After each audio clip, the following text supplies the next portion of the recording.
Ameenpur GHMC ఉప commissioner జ్యోతిరెడ్డికి Ameenpur municipal పరిధిలో 4 డివిజన్లుగా విభజించాలని BJP Ameenpur town శాఖ ఆధ్వర్యంలో వినతిపత్రం అందజేశారు. ఈ సందర్భంగా వారు మాట్లాడుతూ జీహెచ్ఎంసీ పరిధిలో 20 నుంచి 25 వేల ఓట్లతో డివిజన్గా విభజించడం జరిగిందని, అమీన్పూర్ పరిధిలో 50 వేల ఓట్లకు ఒకటి చొప్పున 2 డివిజన్లు ఏర్పాటు చేయడం సరైనది కాదన్నారు. ఈ విషయంపై పార్టీ అభ్యంతరం వ్యక్తం చేస్తుందన్నారు. అమీన్పూర్ మున్సిపల్ను 4 డివిజన్లుగా విభజించాలని వినతి పత్రం అందజేయడం జరిగిందన్నారు. లేని పక్షంలో భారీ ఎత్తున నిరసనలు తెలపడానికి సిద్ధంగా ఉన్నామని తెలియజేశారు. ఈ కార్యక్రమంలో రాష్ట్ర నాయకులు రవీందర్, జిల్లా నాయకులు అగారెడ్డి, ఈర్లరాజు, అనిల్ చారి తదితరులు పాల్గొన్నారు.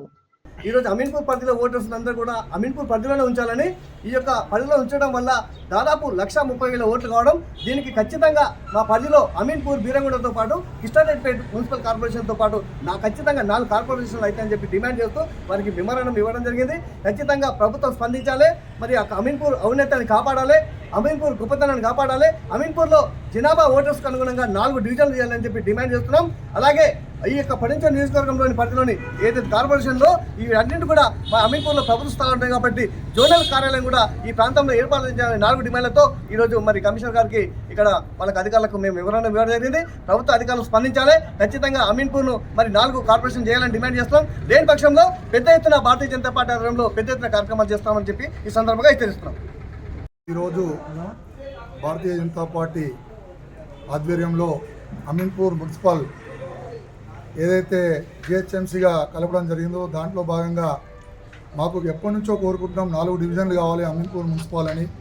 అందులో ఈరోజు చూస్తే 2 చేశారు. ఆ 2 చేస్తే కూడా ఒక అర్థం పర్థం లేని విధంగా తయారు చేశారు. ఉదాహరణకు కిస్టారెడ్డిపేట ఊరు తీసుకుంటే సగభాగం సుల్తాన్పూర్, సగభాగం అమీన్పూర్లో.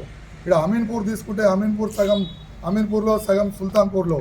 అసలు ఇది అర్థం కాని పరిస్థితుల్లో అధికారులు ఇంత నిర్లక్ష్యం పాటించి ఎందుకు చేశారో అర్థం కాని పరిస్థితిలో మేమందరం చాలా ఆవేదన గురై ఈరోజు అందరం కలిసి భారతీయ జనతా పార్టీ ఆధ్వర్యంలో ఇలా ఇక్కడ డివిజన్ ఏవైతే అభ్యంతరాలు ఉన్నాయో వాళ్ళకి ఇవ్వడం జరుగుతుంది.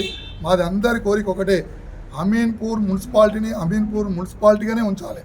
ఇంతకుముందు ఏదైతే ఉందో ఆ ఓటర్స్ అందరూ డివిజన్గా విడిపోయినప్పుడు ఈ 4 డివిజన్ల 3 డివిజన్ల ఇవే కలపాలి. ఇప్పుడు అన్న చెప్పినట్టు దీప్సిస్ నగరు లేకపోతే హెచ్ఎండిగా ఇది కోకోకోలా ఫ్యాక్టరీ తీసుకుపోయి సుల్తాన్పూర్, ఇది కాదు విషయం. ఇక్కడ ఎన్నో రోజుల నుంచి మా ప్రాంతంలో కిస్టారెడ్డిపేట గ్రామ పంచాయతీ, ఉమ్మడి గ్రామ పంచాయతీ 4 గ్రామ పంచాయతీలు అయింది. పెద్ద రెవెన్యూ సుమారు. నమస్కారం. మరి మీ అందరికీ తెలుసు, మన అమీన్పూర్ని ముక్కలు చెక్కలు చేసి ఒక డివిజన్గా ప్రకటించడం జరిగింది. చాలా కాలనీలు మరి మొన్న జరిగినటువంటి ఎంపీ ఎలక్షన్లు అయితే ఏంటి, ఎమ్మెల్యే ఎలక్షన్లు అయితే ఏంటి, మనం అంటూ కొంతమంది నాయకులని మనం ఎంచుకోవడం జరిగింది, వాళ్ళని గెలిపించుకోవడం జరిగింది.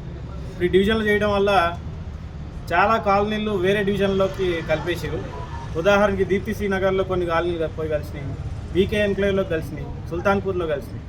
మరి రేపటి రోజున వీళ్ళందరూ ఏ ముఖం పెట్టుకుని ఏ ఎమ్మెల్యే దగ్గరికి వెళ్తే మరి ఎట్లా పనులు అవుతాయి? ఇది చాలా ఇబ్బందికర పరిస్థితి ఉన్నది.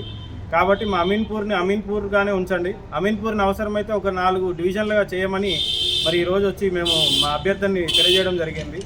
మరీ ముఖ్యంగా బీరంగూడ అనేది చాలా పురాతనమైంది, ఇంకొక చరిత్ర కలిగింది. బీరంగూడ టెంపుల్కి కొన్ని సంవత్సరాల చరిత్ర కలిగింది. అటువంటిది మరి బీరంగూడ అనే పేరే లేకుండా బీరంగూడని తుదుముట్టించేటట్టుగా మరి ఈ చర్య ఉంది. కాబట్టి దీన్ని మేము ఖండిస్తున్నాం. బీరంగూడని కూడా సపరేట్ కార్పొరేషన్ కావాలని మేమందరం కూడా ముక్తకంఠంతో కోరుకుంటున్నాం.